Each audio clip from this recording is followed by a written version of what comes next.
Welcome back, and in this chapter, we'll understand what exactly a story to influence is all about.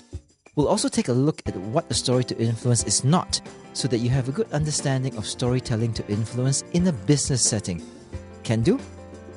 So what's a story to influence? In our professional lives, we usually resort to sheer logic with a point-by-point rational breakdown of facts and figures to influence. If we're successful this way, it means the issue you want to influence isn't really that contentious or even important, like a what's for lunch question. To influence your audience, you need to speak to a person's logical mind and their unconscious and instinctive mind.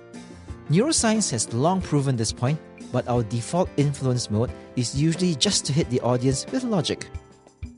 We must also influence the other person's instinctive mind, otherwise known as the unconscious mind. And the best way to do this is with a simple story.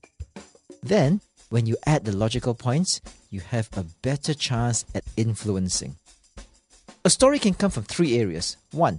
True stories from your own life. 2. True stories about someone else's life. Or 3.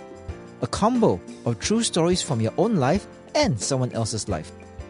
Notice the key word I've repeated so often. True. The story is a true story. No ifs, no buts. It's a true story. But why not just make up a story? Well, you certainly could, but I guarantee you that after a very short while, you'll forget the little details or storyline, and you'll say she instead of he, or use London as your story's location, even though you started in India.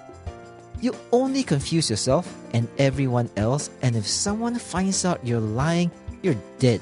Stick to true stories, please, even if it's not about you. How long should a story to influence be? Well, about 30 to 90 seconds is fine. What? That's it? So short?